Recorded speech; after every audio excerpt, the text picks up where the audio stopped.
हरे राम राम राम हरे हरे, हरे कृष्ण कृष्ण कृष्ण हरे हरे, हरे राम राम राम हरे हरे, हरे कृष्ण कृष्ण कृष्ण हरे हरे, हरे राम राम राम हरे हरे, हरे कृष्ण कृष्ण कृष्ण हरे हरे। अलंकापुरी पुण्यभूमी पवित्र, तो ज्ञान राजा सुपात्र, तया आटली कामा पुण्य राशी, नमस्कार माझा सद्गुरु ज्ञानेश्वरांशी। कैलास राणा शिवचंद्र मोळी, फणींद्र माता मुक्तीदायी, कारुण्य सिंधू भवदुःखहारी, तुझवीन शंभो मजकोणतारी। श्रीकृष्ण गोविंद हरे मुरारी, श्रीनाथ नारायण वासुदेव, कृष्णाय वासुदेवाय हरे परमात्मने, प्रणता क्लेशनाशाय गोविंदाय नमो नमः। सर्वमंगल मांगल्ये शिवे सर्वासाधके, शरण्ये त्र्यंबके गौरी नारायणी नमस्तुते।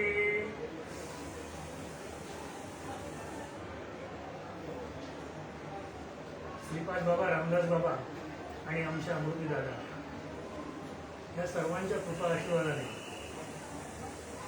माऊलींनी जी बुद्धी दिली त्याप्रमाणे आज मी तुमच्या समोर फेसबुक लाईव्ह श्रीपाद बाबा, रामदास बाबा आणि अमृत दादा या पेजवर सहाव्या पर्वाची ही सेवा आज माझ्याकडे आलेली आहे। आजचा दिवस हा सर्व पितरी अमावस्येचा आहे। सर्व पितरी अमावस्या म्हणजे काय, तर जे कोणी या वर्षभरामध्ये हा लोक सोडून परलोकाच्या दिशेने गमन केलेले आहे त्या सर्वांना मुक्ती मिळावी, त्यांचा मार्ग मोकळा व्हावा, किंवा ते जर कुठे अडकले असतील तर त्यांना सद्गती मिळावी म्हणून आजच्या दिवशी आपण श्राद्ध करतो। ठीक आहे, आपण श्राद्ध करतो, पण आजच का करतो, काही कारण असतील ना। तर श्राद्ध करण्याचं सगळ्यात मोठं कारण काय माहितीये, की ह्या 15 जर तुम्ही श्राद्ध केलं तर गयेवरती श्राद्ध केल्यानंतर जे पुण्य लागतं ते पुण्य तुम्हाला त्या 15 श्राद्ध केल्यानंतर लागतं। आणि त्यातल्या त्यात आज चतुर्थी आहे। ह्या दिवशी पूर्ण वर्षभरामध्ये जे आत्मे कुठे अडकले असतील ते मुक्त होण्यासाठी त्यांचे आप्त स्वकीय श्राद्ध करतात। आणि ती साधना जगदीश बाबांच्या कृपेने माझ्याकडे आलेली आहे। आज चतुर्थी आहे। देवा तूच गणेशू सकलमती प्रकाशू, मी काहीच करणार नाहीये, तो गणेशू आहे आणि तो माझ्या बुद्धीला जी चालना देईल त्याप्रमाणे मी तुमच्या समोर ह्या प्रवचन सेवेतील एक पुष्प वाहणार आहे। प्रवचन म्हणजे प्रथम दिलेलं वचन आहे। हे वचन कुणी कुणाला दिलं, तर सर्वात पहिलं प्रवचन कुणी केलं तर व्यासांनी केलं। आमचं मूळ प्रवचन कुठून सुरू झालं, व्यासांकडून सुरू झालं। आमची कीर्तनाची परंपरा कुठून सुरू झाली तर नारद मुनींकडून सुरू झाली, आणि आमची वारीची परंपरा कुठून सुरू झाली तर शंकरांकडून सुरू झाली। भगवान शंकराने पहिली वारी केली, आम्हीही करतो।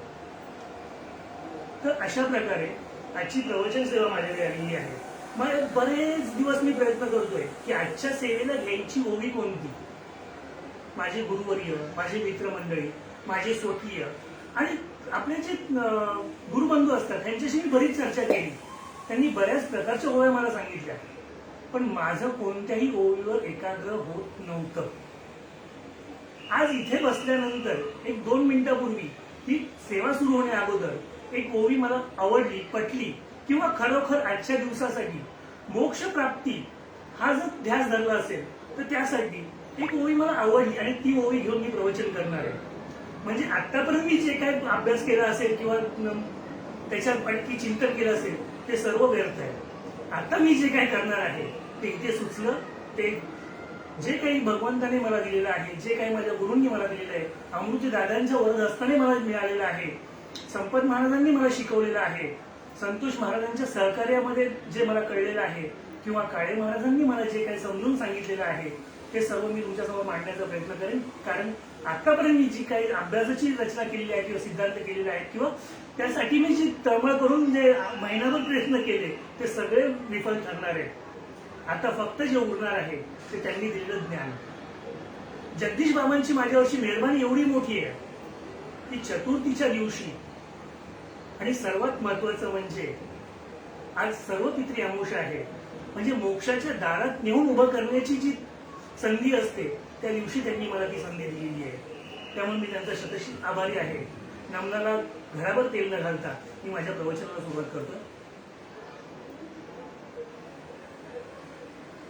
मी घेतलेली ओवी आहे, तू मन हे मीची करी माझ्या भजनी प्रेम धरी सर्वत्र नमस्कारी मज एकाते. तू मन हे मीची करी माझ्या भजनी प्रेम धरी सर्वत्र नमस्कारी मज एकाते. भगवंत अर्जुनाला सांगतात तू मन हे मीची करी. माऊली आपल्याला काय सांगतात तर तू हे मन मीची करी. त्या दोन मधला फरक लक्षात घ्या. तू हे मन मीची करी माझ्या भजनी प्रेम धरी सर्वत्र नमस्कारी मज एकाते. तुझं जे मन आहे ते मला दे किंवा मला समर्पित कर, माझ्यामध्ये गुंतव. मन माझ्याकडे दे, दुसरीकडे कुठेच देऊ नको. मन दे. एखाद्याने 10 रुपये मागितले मी काढून देऊ शकतो, 100 रुपये मागितले काढून देऊ शकतो, माझ्या खिशात असतील तर 1000 रुपये मागितले तरी देऊ शकतो. एखाद्याने वस्तू एखादी मागितली तरी मी देऊ शकतो. का? तर ती एका ठिकाणी स्थिर आहे. जी वस्तू मी देण्यास पात्र आहे, जी माझ्याकडे आहे, जी माझी आहे ती मी देऊ शकेन. पण मन कसं द्यायचं? जे मन क्षणभरही कुठे राहत नाहीये, एकाच जागी स्थिर कधीच होत नाहीये. आता मी तुमच्या समोर बसलेलो आहे तर माझं मन कुठे आहे तर अमृत दादांच्या चरणावरती आहे.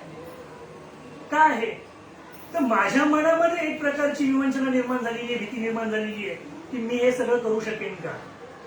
आणि मग अमृत दादांनी हे सगळं तारून घ्यावं. माझं मन काळे महाराजांच्या त्या मंदिरामध्ये अडकलेलं आहे की त्या काळे महाराजांनी आता मला काहीतरी बुद्धी द्यावी, मी तुमच्या समोर 4 गोष्टी सांगाव्या. म्हणजे मन मी जरी इथे असेल तरी ते सर्वत्र फिरत आहे आणि ते मन भगवंत सांगतात की मन ही मीची करी माझ्या वचनी. कसं द्यायचं मन भगवंताला आणि कोणत्या आशेने द्यायचं? मन स्थिर होतं. संसारात असणाऱ्या प्रत्येक गृहस्थाला तुम्ही विचारून पहा की तुमचं मन स्थिर आहे का, तुमचं मन कशामध्ये गुंतलं आहे का. तुम्ही विचार करा. मन हे मीची करी, मन द्यायचंय मला. मला आवडणारा एखादा लाडू त्याच्यामध्ये माझं मन गुंततं, आवडलंय मला. मग मी एखाद्या ठिकाणी जेवायला बसतो, 1 लाडू खातो, मन तृप्त होतं. 2 लाडू अतितृप्त, 3 लाडू अजून तृप्त, 15वा लाडू मधली संख्या येते मला मोजायला, पण आता वेळ खूप कमी आहे, मला बरंच काही सांगायचं आहे आणि ते सगळं मला तुम्हाला सांगता येणार नाही, म्हणून मधलीच संख्या आपण थोडी बाजूला ठेवू. 15वा लाडू ज्यावेळेस मी खायला सुरुवात करतो त्यावेळेस माझी अवस्था काय असते? माझं मन काय सांगतं? बस मन माझं कशात गुंतलं होतं? त्या लाडूमध्ये मन गुंतलं होतं. आता ते मन माझं त्या लाडूत आहे का? नाहीये. का नाहीये? तर एखादी गोष्ट प्राप्त करण्यासाठी मन तळमळीने धडपडत असतं. जीवाचा आत्ता पिठात एक सगळं करतं, पण ज्या दिवशी त्याला ती गोष्ट प्राप्त होते त्यावेळेस ते त्यातून बाजूला होतं. संसाराचंही तेच आहे. मला ब्लॉक घ्यायचा आहे, माझं मन त्या ब्लॉक मध्ये अडकलंय. ब्लॉक घेतल्यानंतर काय? मला गाडी घ्यायची, माझं मन गाडीत अडकलंय. गाडी घेतल्यानंतर काय? मला गाडी पार्किंगसाठी मोठी जागा घ्यायची, म्हणजे अजून मोठा ब्लॉक घ्यायचा आहे. मन स्थिर कसं होणार? आणि जे स्थिरच होत नाहीये, भगवंत मला म्हणताय की मन हे मीची करी, कसं देणार हो? शक्य आहे का ते देणं? आणि वरतून सांगतात मन फक्त देऊ नकोस, तर मन हे मीची करी माझ्या भजनी प्रेम करी आणि सर्वत्र नमस्कारी मज एकाते. सर्वत्र नमस्कारी मज एकाते म्हणजे काय? तर सर्व प्राणी मात्रामध्ये तू फक्त मला बघ. शक्य आहे? रस्त्याने चालणारा भिकारी आणि गाडीमध्ये चालणारा शेख, या दोघांकडे बघण्याची माझी दृष्टी सेम आहे. आणि भगवंत सांगतात मला कुत्रा, गाई, मांजर, हत्ती, कुर्ला, दगड, झाडे, सर्व ठिकाणी फक्त तू परमेश्वर म्हणून मला बघ. कसं शक्य आहे ते? आणि हे सगळं का करायला सांगताय? तर हे सर्व केल्यानंतरच तुला मोक्ष मिळणार आहे. मन हे मीची करी माझ्या बंजिनी प्रेमधरी सर्वत्र नमस्कारी मज एखादे. म्हणजे मला मन तर स्थिर करावं लागेल. मन स्थिर कसं करायचं? तर भगवंतच आपल्याला ज्ञानेश्वरीमध्ये हे सांगतात. काय सांगतात? देखे येथे अनुक्रम धारे स्वधर्म जो आचरे मोक्षू तेने त्या व्यापारे निश्चित पावे. जो कोणी आपला धर्म कटाक्षाने पाळतो त्याला मोक्ष हा निश्चित मिळतो. मग धर्म पाळताना त्याचं मन स्थिर असणार ना. तर भगवंताने सांगितलेले अर्जुनाला की मोक्ष तेने त्या व्यापारी निश्चित पावे. मन स्थिर झाल्याशिवाय मोक्ष मिळत नाही. म्हणजे त्याचं मन स्थिर होतं. कधी होतं? ज्यावेळेस आपला स्वधर्म आपण आचरतो. स्वधर्म म्हणजे काय हा परत प्रश्न पडतो की मी क्षत्रिय म्हणून जन्माला आलो म्हणजे माझा क्षत्रिय धर्म आहे. मी वैश्य म्हणून जन्माला आलो म्हणून माझा वैश्य धर्म आहे. मी ब्राह्मण म्हणून जन्माला आलो म्हणून माझा ब्राह्मण धर्म आहे. का मी शूद्र म्हणून जन्माला आलो म्हणून माझा शूद्र धर्म आहे. आणि त्या धर्माचं आचरण करायचंय. काय करायचंय काय मला? भगवंत तुम्हाला प्रत्येक गोष्टीचा रस्ता दाखवतात पण त्या रस्त्यावरचे काटे सांगत नाहीये. चालताना फक्त काटे लक्षात घ्या. फुलं सगळे बघतात. स्वधर्म जो आचरे. धर्म म्हणजे काय? जे जगताना आयुष्य जगताना कोणत्याही प्रकारचं प्रतिबंध ज्याच्यामध्ये येत नाही आयुष्यात, ते जीवन जगताना ज्या प्रकारे तुम्ही जगता तो धर्म. तो कुणी जगला? तो जगला माझ्या तुकाराम महाराजांनी. तो जगला माझ्या माऊलींनी. जे जे संत होऊन गेले त्या सर्वांनी संसार तर केलेला आहे. नाही केलंय का? संसारात राहून परमार्थ कसा करावा हे सांगण्यासाठी ते भूमीवरती अवतरले होते. त्याचं ते म्हणतातच ना, आम्ही वैकुंठवासी आलो याच कार्यासी. कोणतं कार्य?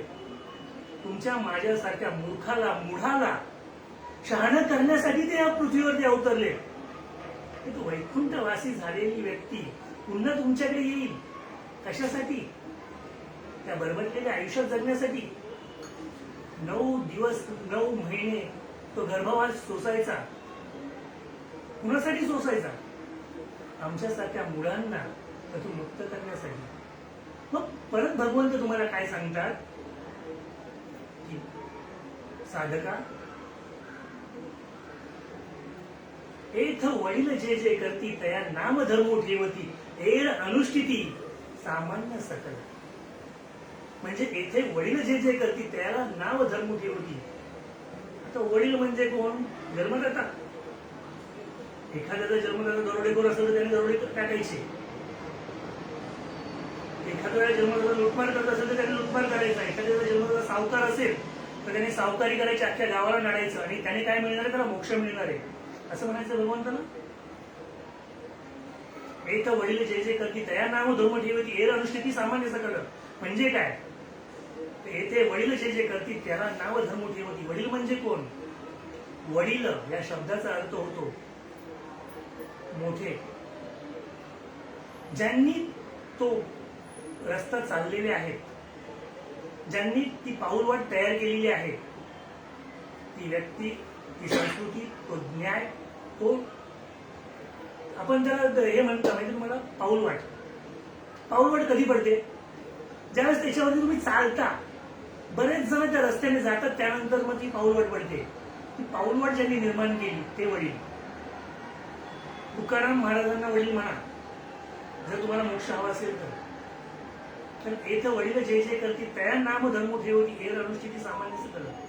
तुकाराम महाराजांनी जी पाऊलवाट चोखाळली ती पाऊलवाट तुम्हाला चोखाळायची. नाही तर मनाचं काय घेऊन बसलात? सीता मातेच्या मनाने त्या हरणाचा मोह धरला. काय झालं? अख्खं आयुष्य त्या रामापासून लांब राहावं लागलं. मन, आपलं मन ना एवढं चंचल आहे. हे सगळ्या विकारांना पुरून उरतं. एकटंच पुरतं. मन चिंती ते वैरी न चिंती. कधीही बघा, तुम्ही खूप विचार करता, हे असं झालं असेल, असं झालं, माझ्या मनात असं आलं. मनात आलं म्हणजे नक्की कुठे आलं? ह्या शरीरामध्ये मन हा कुठे अवयव आहे? शास्त्रज्ञांनी देखील या मनासाठी खूप प्रयत्न केले. अख्खं शरीर हाडून तोडून सगळं करून बघितलं. मन हा अवयव कुठेही सापडलेला नाहीये. मुळात ही मन ही संकल्पना ही कशातून आली? मन, बुद्धी, चित्त आणि त्यानंतर येणारा अहंकार. काय होतं? मनामध्ये ठरवलं जातं की मला घर बांधायचंय. मग विकल्प तयार होतात. मन काय करतं? मन कधीही एका स्थिर गोष्टीवरती राहत नाही. मन विकल्प निर्माण करतं. मला घर बांधायचंय, ठीक आहे, घर बांधायचं, मग बंगला बांधायचं, झोपडी बांधायची. मग मन दोन्हीकडे जातं. मग बुद्धी त्याला सांगते, ए बाबा थांब जरा, आपण बंगला बांधूया. झोपडी बाजूला झाली म्हणजे बुद्धी आली, ज्ञान आलं. ज्ञान तुम्हाला रस्ता चुकवून देतं. हा बाबा, मग चित्त स्थिर होतं तुमचं. नाही, आपल्याला हेच करायचंय. आणि हेच करायचं म्हटल्यानंतर अहंकार उभा राहतो, मला करायचंय. मी कोण आहे? हा आम्ही कधी जाणलाच नाही. पंचमहाभूतांनी निर्माण केलेल्या या देहाला मी म्हणतो आणि त्या परमेश्वराची भक्ती करतो. तो परमेश्वर माझ्यापेक्षा वेगळा आहे का? नाहीये. कसा नाहीये? तुमच्या प्रत्येकाच्या घरात मडकं आहे, ठीक आहे. तुमच्या प्रत्येकाच्या अंगावरती सोन्याचा एकतरी दागिना आहे. दागिना आहे ना तो. दागिना सोनाराकडे ज्ञान, त्याला विचारून टाका, काय होईल त्याचं? सोनं होईल. पण अंगावर घातल्यानंतर तुम्ही त्याला कधी म्हणतात का हो की हे सोनं आहे म्हणून? कानात सोनं घातलंय, नाकात सोनं घातलंय, गळ्यात सोनं घातलंय, हातात सोनं घातलंय, नाही. तुम्ही काय म्हणता? त्याला दागिना म्हणता. का म्हणता? तर त्याच्यामध्ये राख मिसळली गेली. शुद्ध सोनं असलं की आपण त्याला शुद्ध सोनं म्हणतो, त्याला दागिना म्हणत नाही, कारण ते शुद्ध आहे. तसं माझा आत्मा ज्यावेळेस शुद्ध असतो ना, त्यावेळेस तो परमात्मा असतो. आणि त्याच्यामध्ये पंचमहाभूतांमध्ये तो जाऊन बसतो. त्यावेळेस मग हे सगळा देह माझा, त्या प्रपंच माझा, बायको माझी, पोरं माझी, सगळी माझी. कधी माझी? ज्या देहरूपी रथावर तो परमेश्वर उभा असतो तोपर्यंतच. ज्या दिवशी या रथावरचा परमेश्वर उतरतो त्या दिवशी तुमचाच मुलगा तुम्हाला भेटून गेला. विचारही करत नाही, 2 तास ठेवत नाही, कामं जायचं असतं. म्हणून लक्षात ठेवा, हा देह आणि आत्मा ह्या 2 वेगळ्या गोष्टी आहेत. आणि ह्या आत्म्याच्या जोडीला तुमचं जे मन आहे, ते मन मायेच्या ज्यावेळेस कवचामध्ये येतं किंवा मायेच्या संपर्कात येतं, त्यावेळेस मग हा देह मला माझा वाटतो आणि आता आत्मा हा परमेश्वर समोर असतो. म्हणून भगवंत सांगतो की तुझ्यातला जो मन जो प्रकार आहे ना, मन, तो मला दे. मातीचं मडकं फुटतं. मडकं बनतं कशापासून? मातीपासून. मातीपासून बनलं मडकं. कशामुळे बनलं? मनामुळे बनलं. मनामध्ये वेगवेगळ्या संकल्पना येतात की याला असा आकार द्यायचा, तसा आकार द्यायचा. त्या आकाराप्रमाणे मडकं बनलं. मनाच्या संकल्पनेने मडकं बनलं. मडकं फुटलं की खापर झालं. खापर झाल्यानंतर त्याची काय होते? परत माती होते. त्याप्रमाणेच आपल्या आत्म्याचं आहे. ज्यातून जी गोष्ट निर्माण होते त्याच्यामध्ये तिचा विलय होतो. ज्या गोष्टीचा तुम्हाला प्रश्न पडलाय ना, उत्तर तुम्ही त्यामध्ये शोधा. मला 4 व्हीलर चालवायला शिकायचंय, माझ्याकडे 2 व्हीलरचं लायसन आहे, चालेल का? मी अख्खं आयुष्यभर 2 व्हीलर चालवली ना तरी मला 4 व्हीलर येणार नाहीये. का येणार नाही? तर ज्या गोष्टीचं मला ज्ञान हवं आहे ना, ते ज्ञान मला त्याच्यामध्येच जाऊन शोधावं लागेल ना. इतर ठिकाणी जाऊन कसं मिळेल? मग भगवंताचं ज्ञान मला कधी मिळेल? तर माझं मन हे भगवंताच्या चरणी मी लीन करेन. म्हणून तर भगवंत एका काकुळतीने तुम्हाला सांगतात, हे मन मीची करी माझ्या भजनी प्रेम धरी, सर्वत्र नमस्कारी मजे एकाकी. आता मन भगवंताच्या चरणी विलीन करायचं. कसं करायचं? मन मारायचं. बरेच जण म्हणतात मी मन मारलं म्हणजे काय केलं? तर एखादी गोष्ट मला हवी आहे पण ती मी केली नाही. का? मन मारलं मी. तू मन मारलंस? तू मन नाही मारलंस. तू तुझ्या इंद्रियांना तिकडे जाण्यापासून थांबवण्याचा प्रयत्न केलास आणि प्रयत्नच केलास. पुढच्या वेळेस ते मन तिथे जाणार आहे. ज्ञानेंद्रिय, कर्मेंद्रिय, 5 ज्ञानेंद्रिय, 5 कर्मेंद्रिय आणि 1 मन, एकादशी. आम्हाला भगवंताने सांगितलं एकादशी करा. आम्ही काय केलं? फराळाचं केलं, एकादशी केली. 8 वर्ष, महिन्यातून 2 वेळा, वर्षातून 24 वेळा. पण ही एकादशी कशी करायची? 5 ज्ञानेंद्रिय, 5 कर्मेंद्रिय आणि मन ह्यांना त्यांचा भेद घेऊन देणं म्हणजे एकादशी. आणि ही एकादशी ज्या दिवशी तुम्ही नीट करता त्या दिवशी तुमचं मन भगवंतात विलीन होईल. आणि एकदा भगवंतापाशी ते गेलं ना की ते परत फिरणार नाही. पण ते भगवंतापाशी जाण्यासाठी काय करावं लागेल? तर आपलं मन आहे ना 3 गोष्टी चालवतात. कधी बघा, सत्वगुण, रजोगुण आणि तमोगुण, त्या 3 गुणांच्या पलीकडे तुमच्या आयुष्यात काहीच नाहीये. तुम्ही श्रीमंत आहात, गरीब आहात, अर्भोपती आहात, खरबोपती आहात, तुम्ही मूढ आहात, तुम्ही ज्ञानी आहात, तुम्ही अपंग आहात, तुम्ही सदृढ आहात, तुम्ही स्त्री आहात, तुम्ही पुरुष आहात, तुम्ही अजून कुणी आहात, किन्नर आहात, तुम्ही प्राणी आहात, कुणीही असलात तरी रजोगुण, सत्वगुण आणि तमोगुण हे 3 गुण तुमचं आयुष्य चालवतात. आणि ज्या गुणाचा प्रभाव तुमच्या आयुष्यावर जास्त पडतो तो प्रभाव वाढला की त्याप्रमाणे तुमचं आयुष्य चालतं. मग तुम्ही सत्वगुणी होता, रजोगुणी होता, तमोगुणी होता. आता सत्वगुणी, रजोगुणी आणि तमोगुणी, तमोगुणी कोण होतं? रावण तमोगुणी होता. त्याच्याकडे सत्व नव्हतं. त्याच्या एवढे ज्ञानाचा भंडार तो कोणाकडेच नव्हता. पण त्याच्या मनाने सीतेवरती लक्ष गेलं, मन सीतेवरती गेलं त्याचं. आणि त्याच्या अख्ख्या ज्ञानाला काळीमा लागला. रावणासारखा ज्ञानी कुणी नव्हता. आणि मंदोदरी सारखी सुंदर स्त्री नव्हती. रामाची बायको ही सीतेपेक्षा सुंदर होती. पण आपलं मन आहे ना, ते मन कधी कुठे धोका दिलं सांगता येत नाही. त्या मनाने त्या रावणाला धोका दिला आणि त्याच्या आयुष्याचं मात्र झालं. ज्यावेळेस आपण रजोगुणाचा विचार करतो त्यावेळेस समाजात वावरताना काही माणसं स्वतःला मोठेपणा मिळावा म्हणून मोठमोठ्या देणग्या देतात. आणि जिथे देणगी दिली असते ना तिथे असे फिरत असतात. तुम्ही करून बघा, ज्या माणसाने तुमच्या मंदिराला, मंडपाला किंवा एखाद्या कार्यक्रमाला, सत्संगाला देणगी दिलेली आहे ना, तो माणूस असा बाजूने फिरत असतो. का फिरतो माहितीये? माझं नाव कुठे लिहिलंय, माझं नाव कुठे लिहिलंय.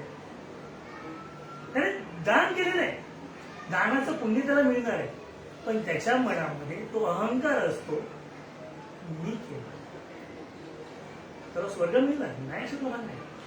तुम्ही सत्कर्म केलं तर त्या कर्माचं फळ म्हणून तुम्हाला स्वर्ग मिळणार आहे, तुम्हाला मोक्ष नाही मिळणार.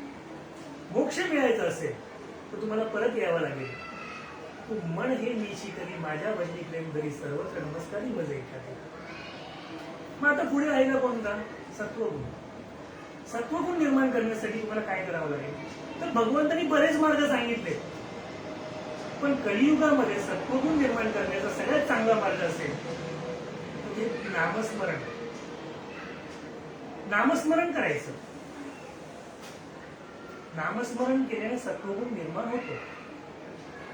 हा, मी असं म्हणत नाही की योग केल्याने सत्वगुण निर्माण होत नाहीये, साधना केल्याने सत्वगुण निर्माण होत नाहीये, अभ्यास केल्याने सत्वगुण निर्माण होत नाहीये. जी काही साधना सांगितलेली आहेत, यज्ञ, होम, या सर्व गोष्टींमध्ये सत्वगुण हा तुमच्यामध्ये निर्माण होतोच. पण भगवंत तुमच्याशी जर प्रेमाने बोलावं असं तुम्हाला वाटत असेल तर मात्र दिवस रात्र तुम्हाला त्या भगवंताच्या चिंतनामध्ये राहावं लागेल. म्हणून भगवंत सांगतात, हे मन मीची करी, माझ्या भजनी प्रेम धरी. दुसरं कोणतंही डोक्यात आणू नको, तू सतत माझं भजन कर. सर्वत्र नमस्कारी मज एकाते. ज्या ठिकाणी जाशील तिथे सगळ्यांना नमस्कार करशील तर कसा करशील? हा भगवंत आहे. कुत्र्याला नमस्कार करताना हा भगवंत आहे, गाईला नमस्कार करताना हा भगवंत आहे, ब्राह्मणाला नमस्कार करताना हा भगवंत आहे, हत्तीला नमस्कार करताना हा भगवंत आहे. म्हणजे माझ्या दृष्टीने भगवंत सर्व ठिकाणी एकसारखा आहे. बरोबर आहे ना? उद्या समजा ब्राह्मणाचं जेवण आपण कुत्र्याला खायला घातलं, चालेल का? नाही चालेल. कुत्रा आणि गाई या दोघांमध्ये भगवंत आपण एकसारखा बघतोय. मग कुत्र्याच्या दुधाने अभिषेक केलेला चालेल? नाही चालणार. का नाही चालणार?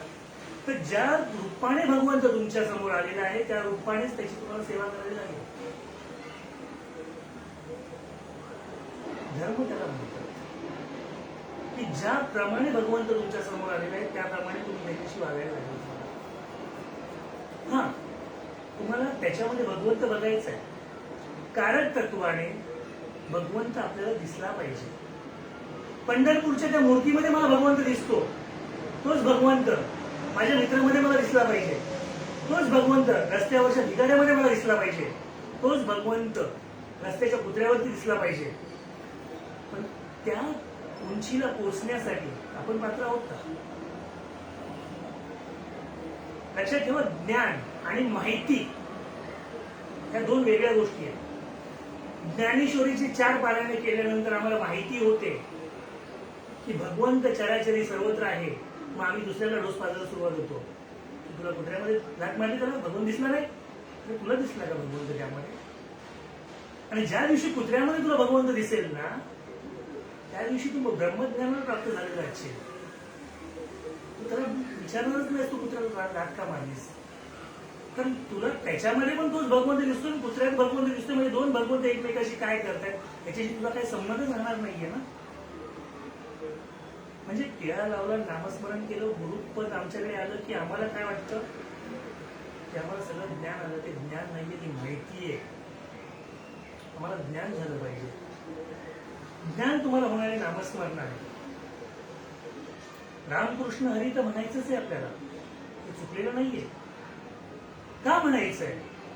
तर हा देह ही एक जमीन आहे, खडतर जमीन आहे. दगडी आहे, धोंडे आहेत, तिथे काय काय उगवलेले, बाबळी उगवलेले आहेत.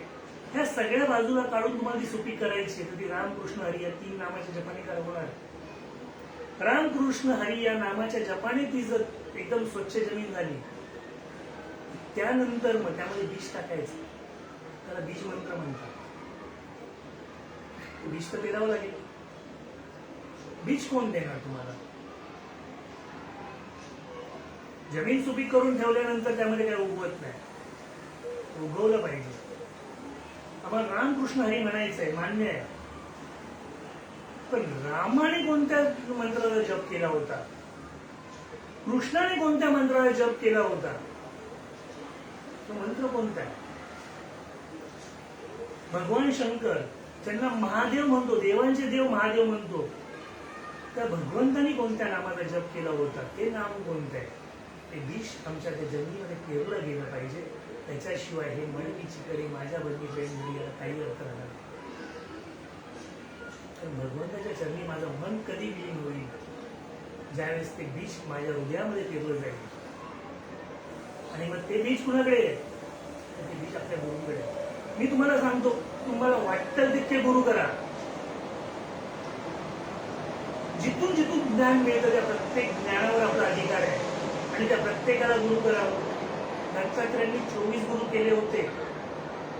कशासाठी केले होते? तर त्यांनी प्रत्येकाकडून काही ना काहीतरी शिकले. आणि आम्ही गळ्यात माळ घातल्यानंतर आम्ही गुरु बनून सुरू करतो. उद्यापासून मी ज्ञान द्यायला तयार होणार, बंद करा. ते बीज मंत्र आपल्या गुरुकडे जाऊन घ्या. त्यानंतर मग काय होईल? तर भगवंत आणि तुम्ही त्याच्यामधला जो भेद आहे, जे द्वैत आपण म्हणतो, ते नष्ट होईल. जर तसं त्या नामाचा तुम्ही जप करायला सुरुवात करताय, तुम्हाला वैराग्य प्राप्त होईल. आणि तुमच्यामध्ये स्मशान वैराग्य नसावं. तर स्मशान वैराग्याचा प्रॉब्लेम मी तुम्हाला सांगतो, खूप खूप खूप घातक आहे ते.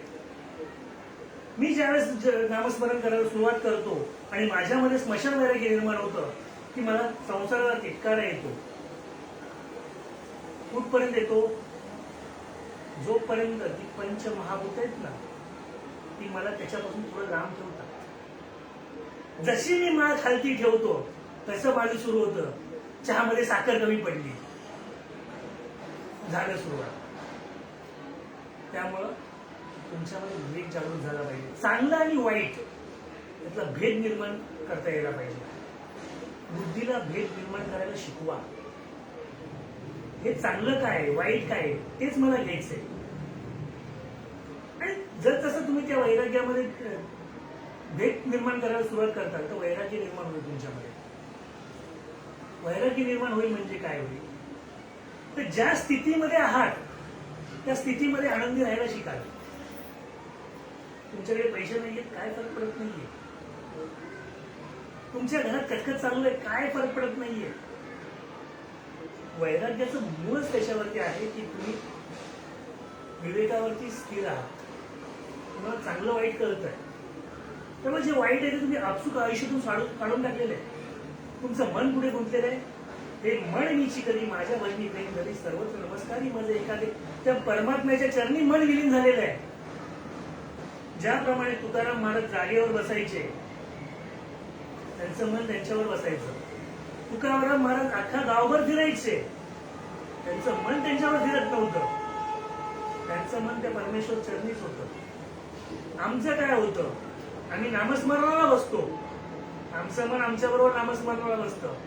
10 मिनिटानंतर माहिती पडतं बायकोने फुडणी दिलेला वास आलेला आहे, आज काहीतरी वेगळं जेवायला मिळणार. आमचं मन गेलं तिकडे. थोड्या वेळाने आवाज येतो बाजूच्या घरातून, भांडणं चालले, आमचं इकडे नामस्मरण चाललंय. हे मन नीची कधी माझ्या भजनी प्रेम धरी वाजवल्याच्या घरामध्ये. आणि परत आम्ही वरतून काय सांगणार, आम्ही वारकरी आहोत, आम्हाला ज्ञान आहे, आम्ही सत्संगी आहोत. जोपर्यंत तुमच्यामध्ये वैराग्य निर्माण होत नाही तोपर्यंत तुमच्यामध्ये भक्ती निर्माण होत नाही. आणि भक्ती निर्माण नाही झाली तर सत्संग कसला हो. सत्संग म्हणजे सत्संग, साधू, संत या सर्वांचा एकत्र येऊन झालेला संघ. आणि त्या संघातून तुम्हाला आत्मज्ञान प्राप्त होणार आहे. त्या प्रत्येक पायरीवरून चढता क्रम सुरू होणार आहे. आणि ज्या वेळेस हा चढता क्रम चालू आहे आणि या चढत्या क्रमामध्ये अशा ठिकाणी, अशा एकदा नाजूक ठिकाणी जर तुमचा पाय घसरला किंवा तुम्ही त्याच्यातून मुकलात तर काय होईल माहितीये, 10वीला नापास झालेला मुलगा परत 10वीला बसू शकतो. पण अध्यात्मामध्ये विवेक, वैराग्य, भक्ती, सत्संग आणि आत्मज्ञान ह्याच्यामध्ये कुठे जर तुम्ही अडथळलात तर परत तुम्हाला विवेकापासून सुरुवात करायची आहे. त्यामुळं त्या प्रत्येकाचा पाया मजबूत करत करतच तुम्हाला जावं लागेल. आणि त्यासाठी तुम्हाला कोण लागेल, गुरु लागेल. गुरु का लागेल, वेळ चांगली आहे तुमची. माऊलींनी एक ओवी सांगितली आहे, तुमची वेळ चांगली आहे, तुम्हाला कार्य करायची इच्छा आहे, ती कार्य करतानाचा मंत्रही आठवतोय. मी मस्तपैकी एक विधी करायला घेतलेला आहे. वेळ बरोबर आहे, मला करण्याची इच्छा आहे, माझ्याकडे मुबलक पैसा आहे, माझ्याकडे साधना आहे, माझ्याकडे सगळं मिळालेलं आहे. मला मंत्रही आठवतो की मंत्र काय म्हणायचं आहे. पण ते सगळं निष्फळ होणार आहे. का विचारा, ते कसं करायचं त्याचं ज्ञान मला नाहीये.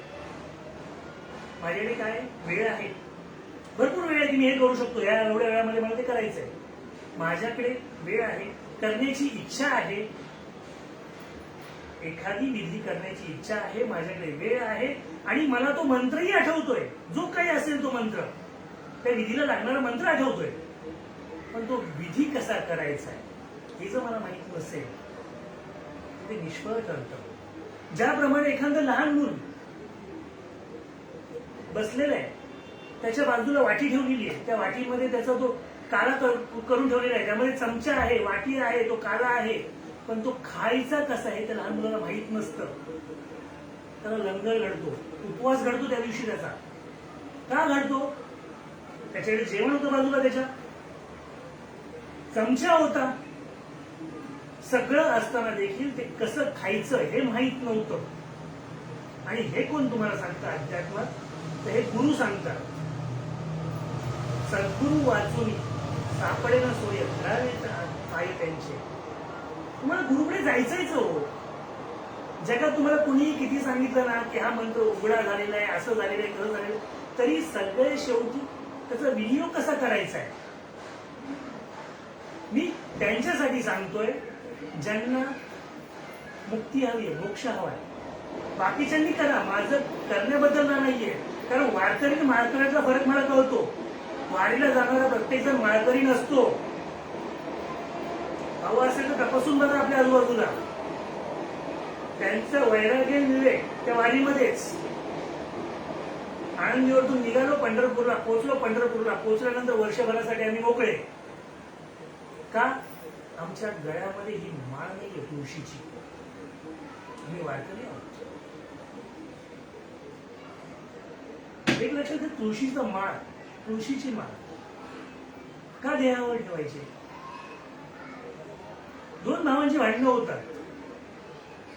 एक भाऊ खूप संज्ञान असतो आणि त्याला या सगळ्यांचा तिटकार आलेला असतो. तो काय म्हणतो, आजपासून मी ह्या प्रॉपर्टीवर तुळशी पत्र ठेवलं, तुला जे काय करायचं ते करून टाक. म्हणजे काय कर,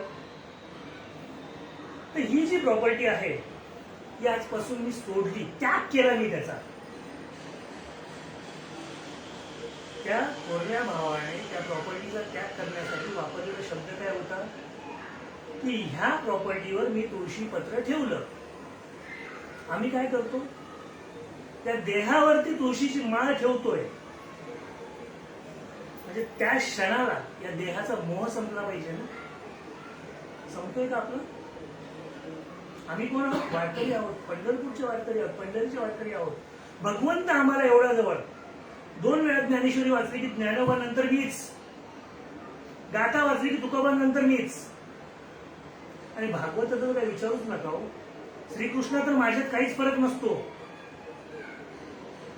पण आम्हाला कालवणात पडलेल्या मिठाचा पण भास होतो आणि आमचा स्वर असा उंच जातो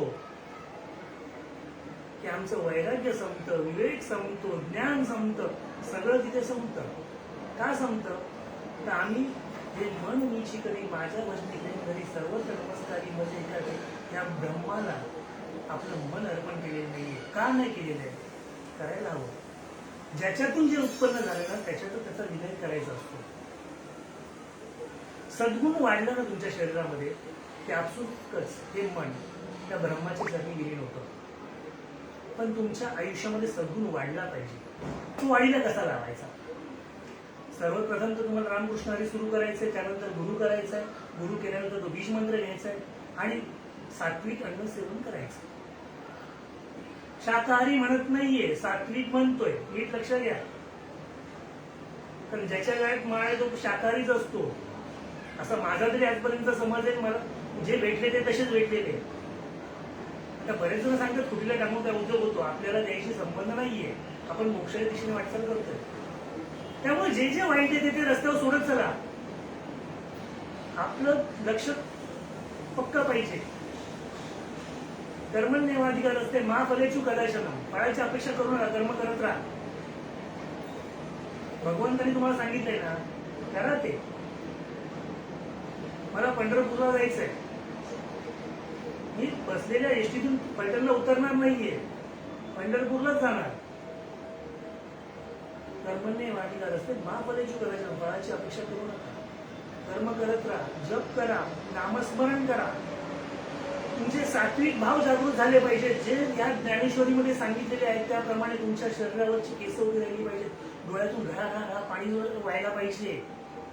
तुमच्या आतून तुम्हाला असं दाटून आलं पाहिजे की भगवंत मला मिळाला पाहिजे, भगवंताची प्राप्ती झाली पाहिजे, श्रीकृष्ण माझ्याशी बोलला पाहिजे.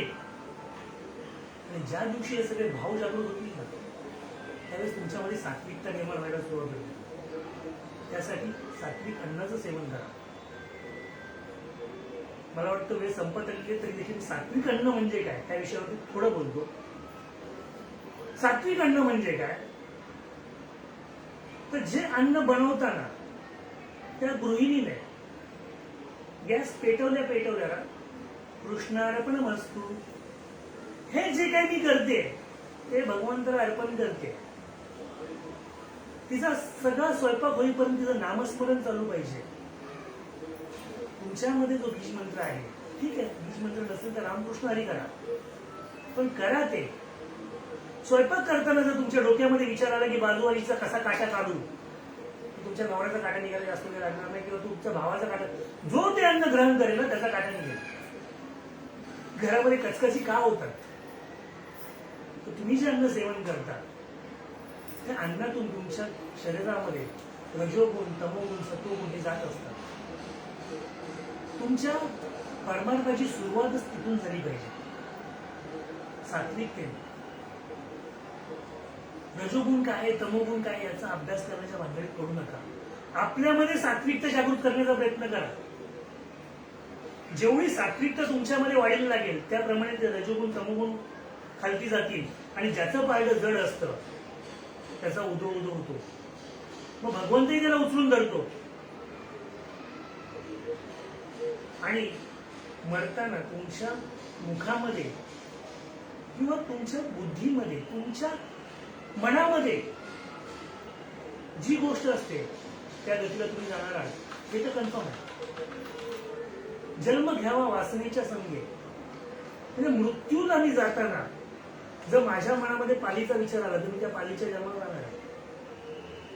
मृत्यूला जाताना माझ्या मनात गायीचा विचार आला तर मी गायीच्या जन्माला जाणार आहे. हा, माझं प्रारब्ध किती चांगलं आहे, काय काय त्याचा काही संबंध नाहीये. तो जन्म भोगल्यानंतर पुन्हा मग मी माझ्या प्रारब्धाच्या दिशेने निघून जाईल. मी म्हणत नाहीये. भागवतामध्ये जडभरत राजाची कथा आहे. एवढा सात्विक राजा मृत्यूच्या मुखी पडताना त्याला हरणाची आठवण झाली. हरणाचा जन्म भेटला. का भेटला हरणाचा जन्म? जन्म घ्यावा वासनेचा संग. त्याची वासना त्या हरणीवरती गेली, तिचं काय झालं असेल, त्या बाबाला जन्म मिळाला हरणाचा. त्यामुळं नामस्मरण हे अंतरात्मेने करावं. मुखाने तर रामकृष्ण हरी घ्यायचंच आहे, ते सोडायचं नाहीये, पण आतमध्ये श्वासाबरोबर तुमचं नामस्मरण झालं पाहिजे. त्या भगवंताचा जो बीज मंत्र आहे तो तुमच्या श्वासामध्ये राहिला पाहिजे. मृत्यूनंतर तुम्ही पुढे जाणार आहात तर भगवंताकडे जाणार आहात. आणि एकदा तुम्ही वैकुंठात गेला तुम्हाला कोण परत म्हणेल का जामून खालती पृथ्वी तलावरती जा बाबा 84 लक्ष योनीमध्ये परत परत परत परत परत जन्म नाही होणार आहे. कधी होणार नाहीये. तर देह त्यागताना माझ्या मुखामध्ये, माझ्या मनामध्ये त्या भगवंताचं नाम यायला पाहिजे. ते नाम कधी येईल? ज्यावेळेस ते माझ्या श्वासामध्ये बसेल. कारण मृत्यूच्या वेळेस वाचा जाते, मुखाने तुम्ही नाव घेऊ शकणार नाही. डोळे जातात, परमेश्वराला पाहू शकणार नाहीये. कान बहिरे होतात, ऐकू शकणार नाहीये. जे काही करायचं ते आतमध्ये करावं लागणार आहे.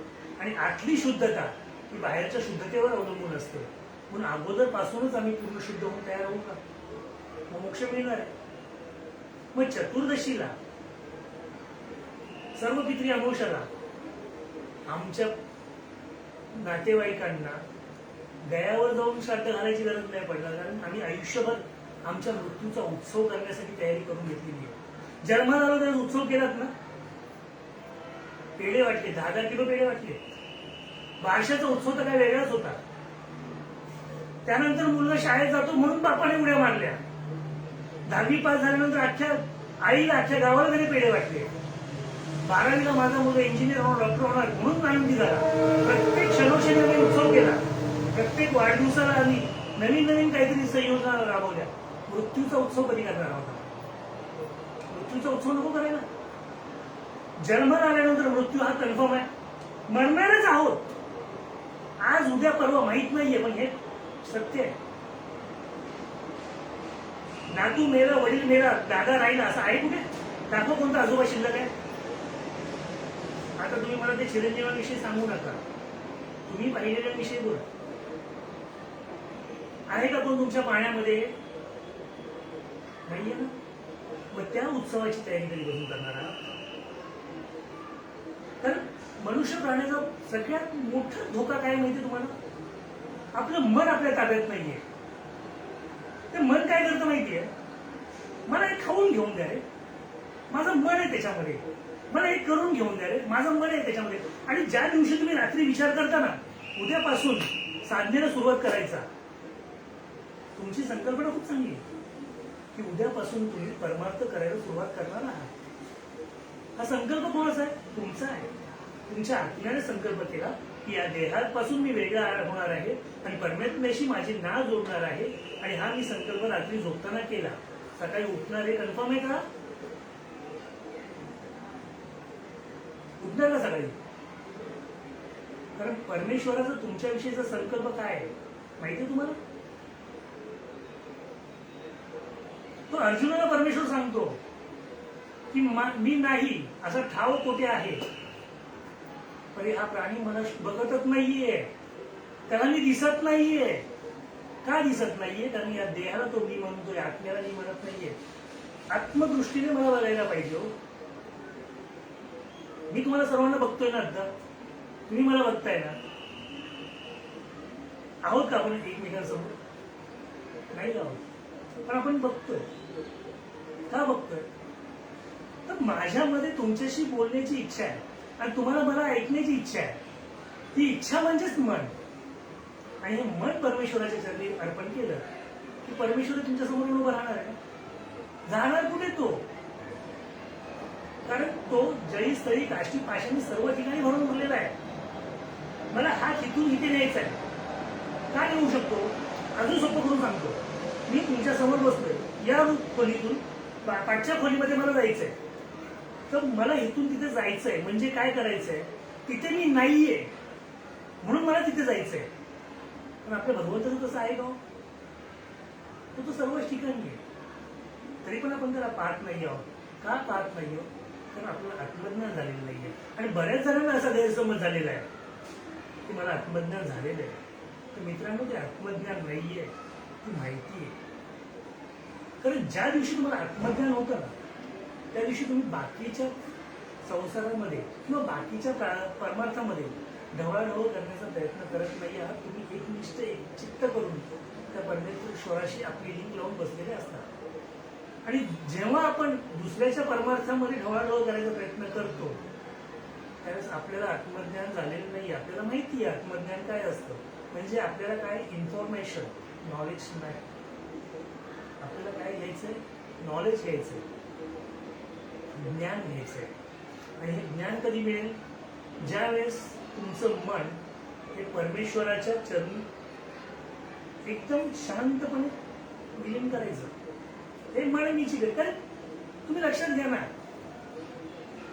पाणी वाहतंय, त्याच्यामध्ये लाट निर्माण झाली म्हणजे काय झालं? लाट हा प्रकार. मी माझ्या मित्राला म्हणतो, तो आता समुद्रावर चाललेला आहे, तर मला एक थोडीशी लाट घेऊन घ्या. काय करेल तो? कशी लाट आणेल तो? हे पाणीच आहे. त्याप्रमाणे या देहामध्ये जो आत्मा आहे तो परमात्माच आहे. आपण त्याला वेगवेगळी नावं दिलेली आहेत. पाण्यापासून लाटेला तुम्ही वेगळी करू शकत नाही ना, तशी या आत्म्यापासून तुम्ही परमात्म्याला वेगळा करू शकत नाही. पण मायेच्या पगड्यामुळे आपण सगळे त्यात अडकलेलो आहोत. ते कधी जाणार आपलं? ती अज्ञान काजळी दूर होण्यासाठी ज्ञान व्हावं लागेल. आणि लक्षात घ्या, ते ज्ञान आणि अज्ञान या दोन्ही गोष्टी देणारा तिसरा कोणी नाहीये, तो भगवंतच आहे. त्याला तुम्हाला मारायचं असेल तर तुला दरवेळेस त्या कंसाला मारल्यासारख्या कृष्णाच्या रूपात तुमच्या समोर येणार नाहीये. तो तुमच्याकडे असलेल्या ज्ञानाचा लय करेल, ह्रास करून टाकेल, तुमच्यामध्ये अज्ञान निर्माण करेल. आपसुकच अज्ञानापोटी तुम्ही लयाला जाता.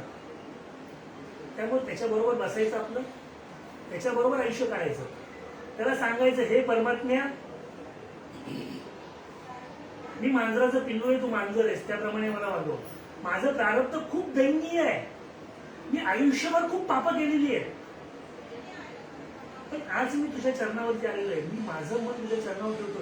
हे मन मीची करी माझ्या भजनी प्रेम घरी जवळ नमस्कारी मध्ये एखादी. मी लीन झालोय तुझ्यामध्ये.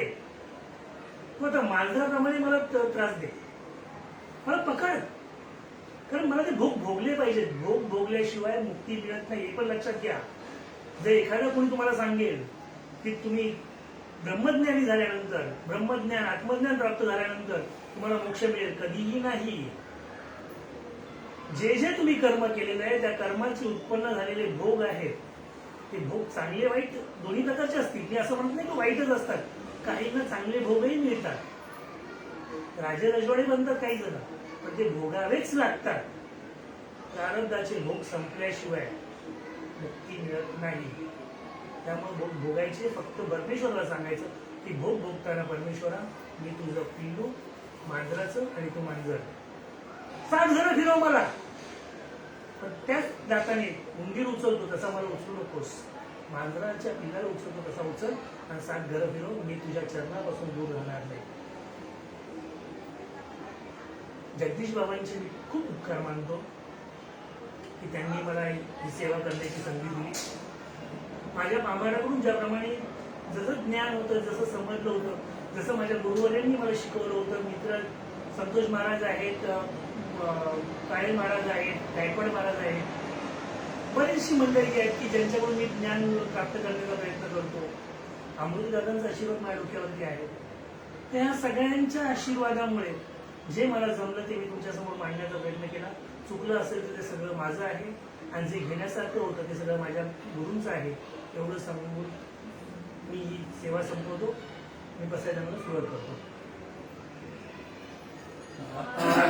विश्वात्मते देवे हे देवाद्यन्तोषावे तोषोनी मज द्यावे पसाय दानये जे घरांची व्यंकटी सांडो तया सत्कर्मी रती वाढो भूता परस्परे करो मैत्र जीवांचे दुरितांचे तिमिर जाओ विश्वधर्म सूर्य पाहो जो जे वांछिल तो ते लावो प्राणी जात वर्ष सकल मंगळे ईश्वर निष्ठांची मानवी आई अनवरण भूमंडळी एकभूतया भूता चला कल्पतरूचे आरव चेतना चिंतामणीचे गाव बोलते जे अर्णव पियुषांचे चंद्रमेजे अलांछन मातंड ते